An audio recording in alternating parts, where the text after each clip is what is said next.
Ha! What's good, world? It's your boy SK74 Gang, and I'm here with the story of King Lil J, aka Clout Lord. Let's see how this works. You feel me? I don't know too much about Lil J.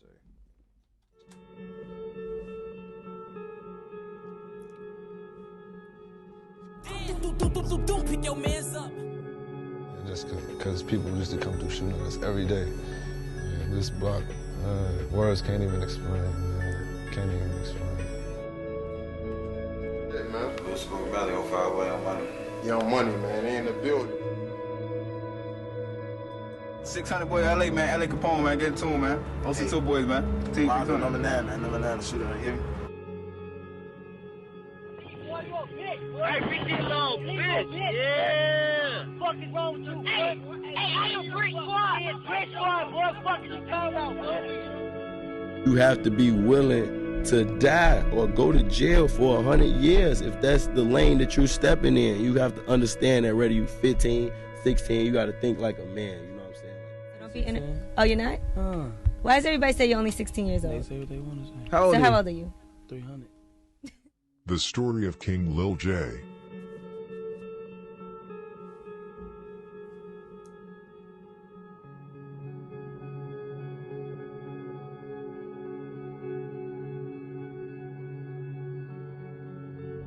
King Lil J, or Jeff the Meth as he used to be called, originally comes from between OBN and Welch World's territory. He was heavily affiliated with Jig Dogs. Lil J actually grew up as a black disciple but would later on switch to gangster disciple.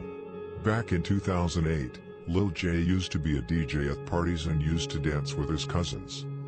After Lil J's first move, he started claiming Fifth Ward after moving there. Since Fifth Ward and THF 46 were allies, Lil J began hanging out with some THF 46 members, including top members like Quinn and Black. Lil J also used to hang out with Fazo from NLMB, which many from STL/EBT also did because they all went to school together. It was actually through Fazo that Lil J met Tuka and Michi from STL/EBT.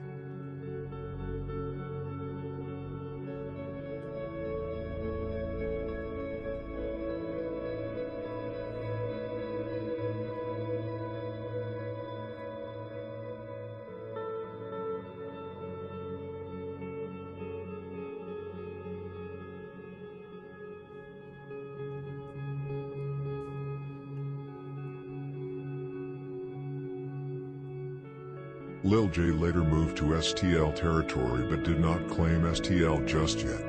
He moved to STL territory around the time 600 was formed by Lil Boo and D-Thang. At the time, before Lil J became STL, he actually wanted to join the 600. However, Lil J was already known for hanging out with Jaro City guys. Jaro City who had just agreed with 600 to have a ceasefire after a long war. However, that did not mean that they were cordial with each other, it only meant that they would not shoot at each other. However, they were still fighting with each other, they were also dissing each other and were still enemies.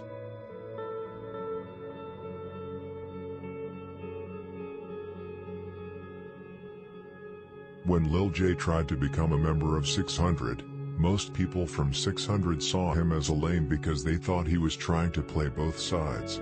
It all ended with one of the founders of 600, D-Thang, robbing Lil J and telling him never to come back to King Drive again.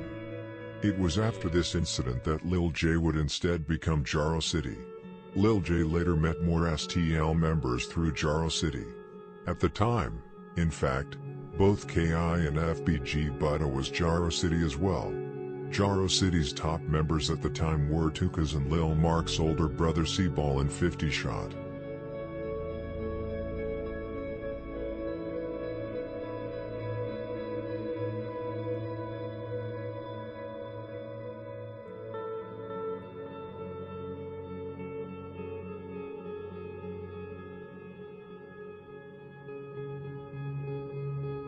In December 2011, Lil J allegedly killed Levon from RMB along with Lil B from STL/EBT. Who actually shot is unknown, however, much points to Lil B. One of them tried to rob Levon. Levon then tried to escape by running to his car. Then either Lil J or Lil B, or both, ran up to the car and shot him several times. Levon was found dead at the scene by police. Lil J was also present when OD was shot to death in the summer of 2011 by the twins, KI and FBG Butta. There were many members out that day because it was Tuka Day.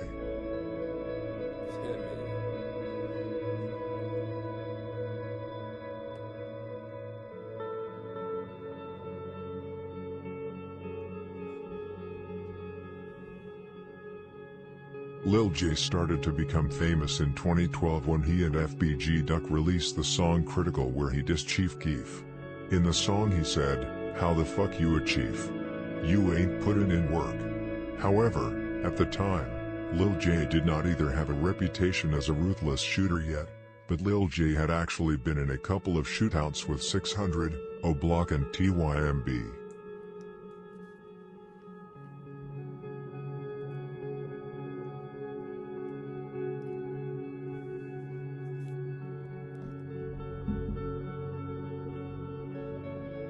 At the beginning of 2012, Lil J became a member of STL/EBT, much because of Tuka, KI and FBG Butta, who he was close to.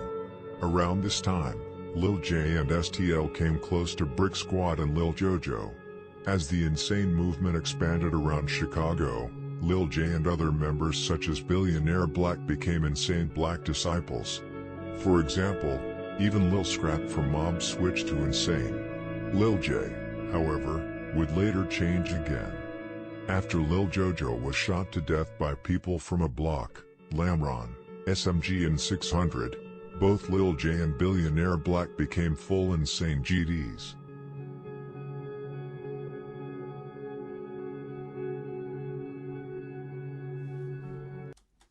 I guess it don't matter who flip. Everybody flip eventually. I mean, not everybody, but I just seen a lot of characters flip consistently almost. That's too much flipping for me. I can't do that.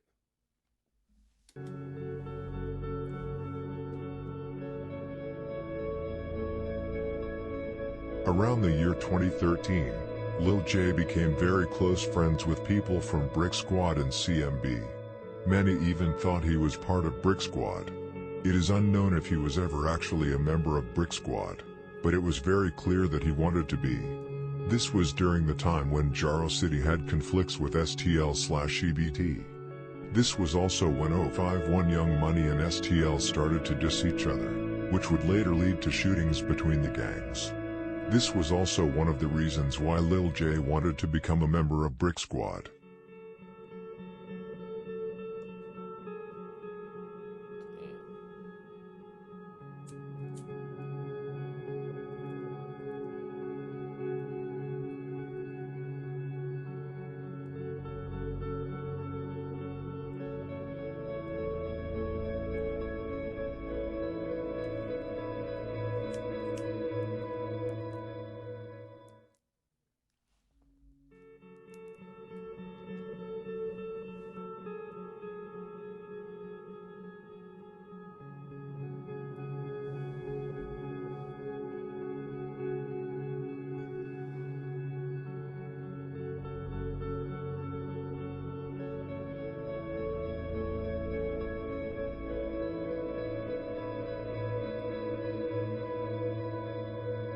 Back when this happened, King Lil J used to write on Twitter that 051 Young Money was snakes and lames.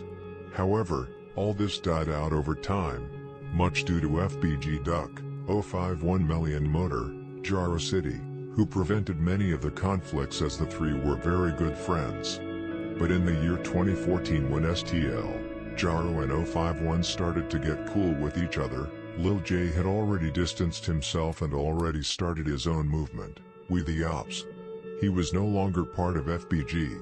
When STL and Brick Squad later started beefing, Lil J even said that he no longer supported the BDK movement, and that he was cool with real BDs, and that the switch up game is ridiculous. I didn't even know he did. I mean, I didn't really know him. I mean, he's still living, but damn. Not my character though. That he only wanted to make some money.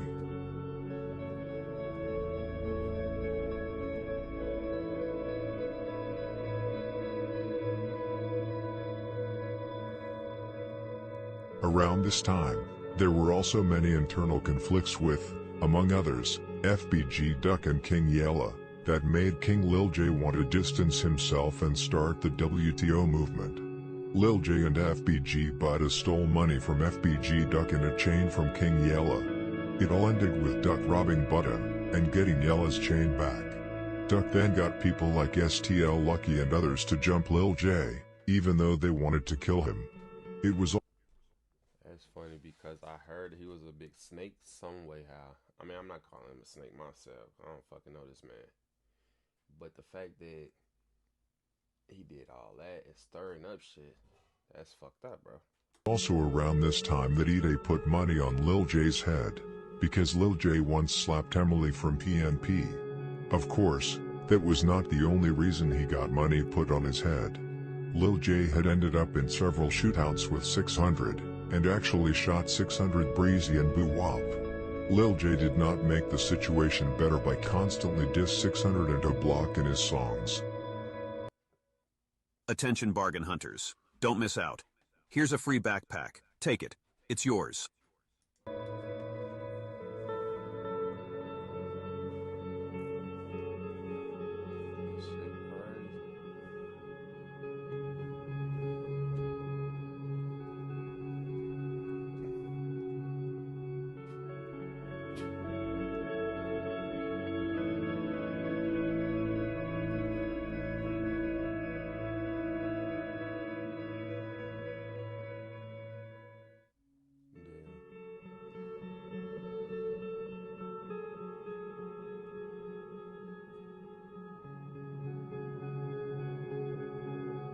When both Lil J and FBG Buddha had distanced themselves from STL, they started hanging out with a guy named Troob from a blood set out of town, where they were all part of Lil J's WTO movement. When Lil J and Buddha were locked up for the shootout with Jada Kid, in which Troob was shot to death, FBG Buddha allegedly snitched on King Lil J because he wanted a change in his life. STL decided to remain neutral in the situation because nothing was completely certain. Nothing had been said and the trial had not started yet, which meant that there was no evidence at all. Everything was just speculation after pictures of FBG Buddha leaked from an interrogation room. If King Lil J manages to beat the case, it will never come to the surface if FBG Buddha actually told on Lil J.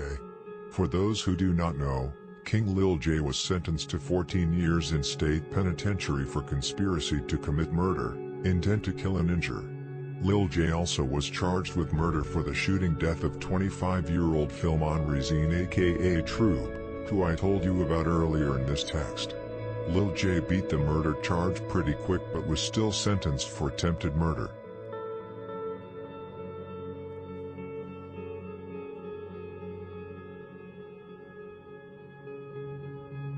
This situation has confused many and therefore I intend to clarify it.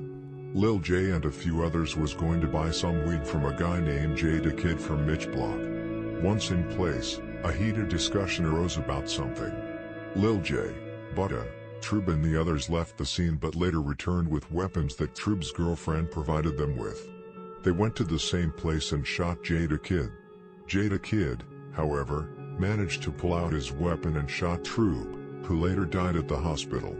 They were all quickly arrested. Jada Kid was considered acting in self-defense and was released while Lil J got charged with both shooting Jada Kid and a murder charge for the shooting death of his friend Troob. According to Lil J, he have beat both cases and will be home. That's when they started charging motherfuckers for their own friends' crimes because they wanted to crime with them. Like, what the fuck? Late 2020. Shit, man, you know I'm coming, man. This is the big 00, man. I'm talking. I'm being my murder, be my attempt. I'm holding up. I took a little time. I'm finna be back there. I'm talking. I'm be back in 2020. End of 2020, man. Back to 00 back there. street before you get to suck my dick. On JoJo, I'm back, bitch. Yeah.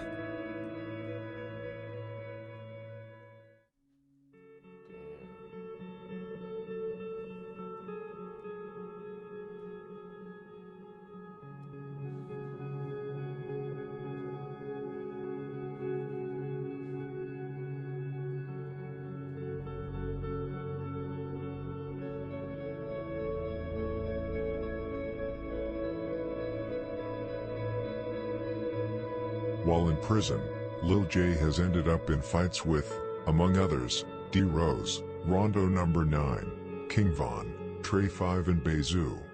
He himself has said in an interview that he has had to fight about 20 times in prison. As many already know, Lil J has managed to escape death a number of times. Lil J has actually been hit by 21 bullets in his life and is still alive.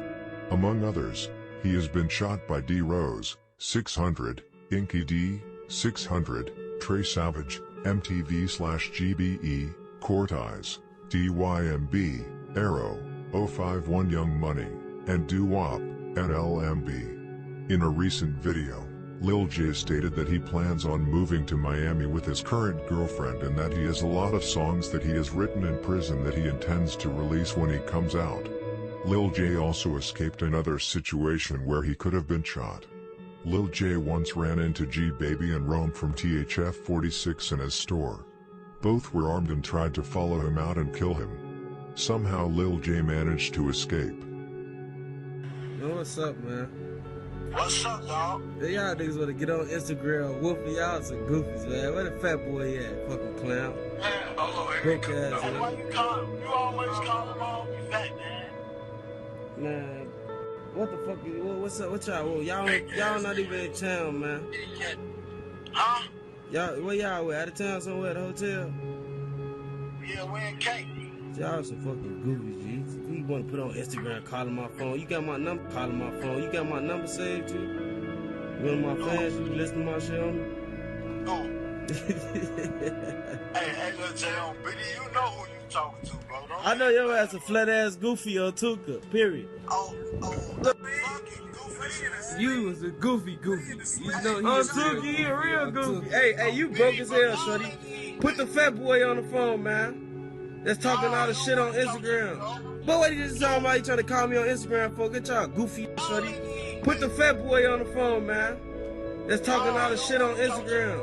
But what you just talking about? You trying to call me on Instagram for? Get y'all goofy ass on. Get some money broke ass niggas. You got on that wool ass pelly off. Get your goofy ass on. Ugly ass.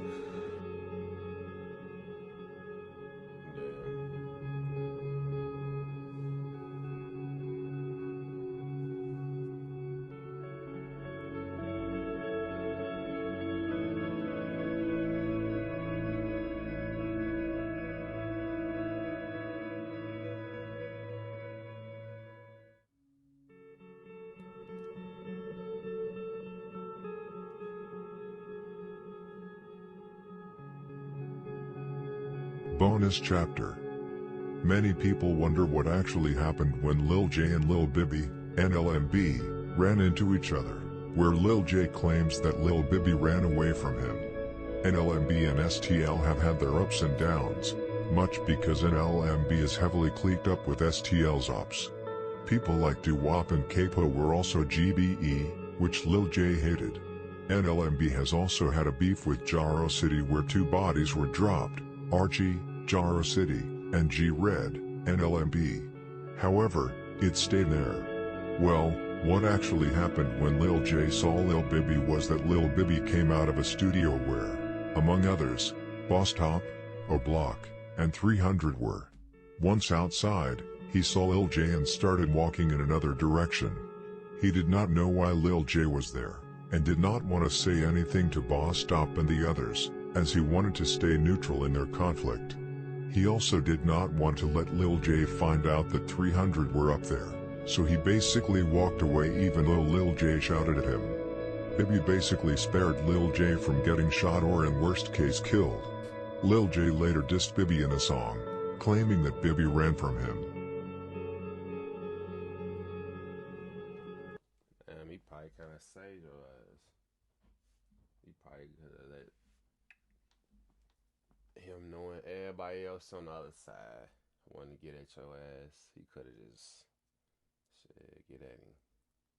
He right up there. Some niggas, I be really wanting to know, like, is this luck or is it blessed? Like, that shit crazy. Some niggas not gonna get these chances.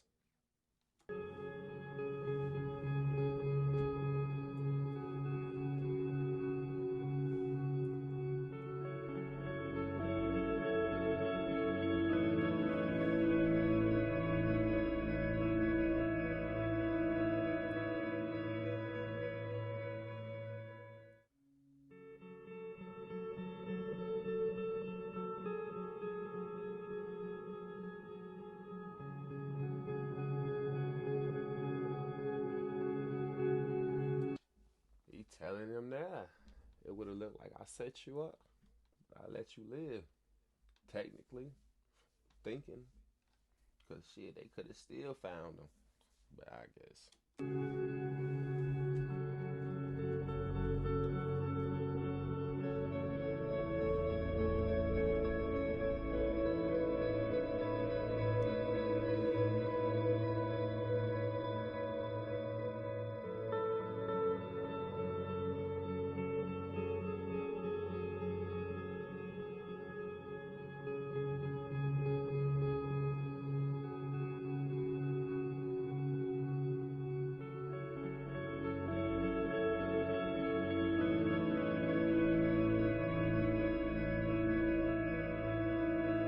I hope Lil J moves out of Chicago when he comes out, releases a lot of music and makes big money. Lil J should know now that he has cheated death several times and that his life is worth a lot. Thank you for watching the video. Comment on what you thought of it and do not forget to like. Rest in peace to all who have been killed in gang violence. Oh my goodness. He wasn't lying. Lil J did like escape a lot of death, what it looked like. I mean, this one a big, deep story for me to get more into who he was or who he is as a man. You know what I'm saying? Streetwise or whatever mentality. You know what I'm saying? But I mean, shit. Hopefully he do move out the city when he get out. I don't know when it's supposed to be. But hopefully he do, because it don't look like it's gonna be too easy for him. A lot of motherfuckers that fucked with him might be already gone. He lost ties with a lot of motherfuckers before he got locked up, and now as he's locked up, a lot of motherfuckers already gone. So how many people still hold them ties to love you or show you, that nigga, we got you. You know what I'm saying? But anyway, you let me know how you feel, shit, because at this point, his best bet is to not even let nobody get out. And then the case is, shit, hopefully don't nobody be motherfucking paying attention to his paperwork, because they already know when he getting out there. But anyway, your boy's out.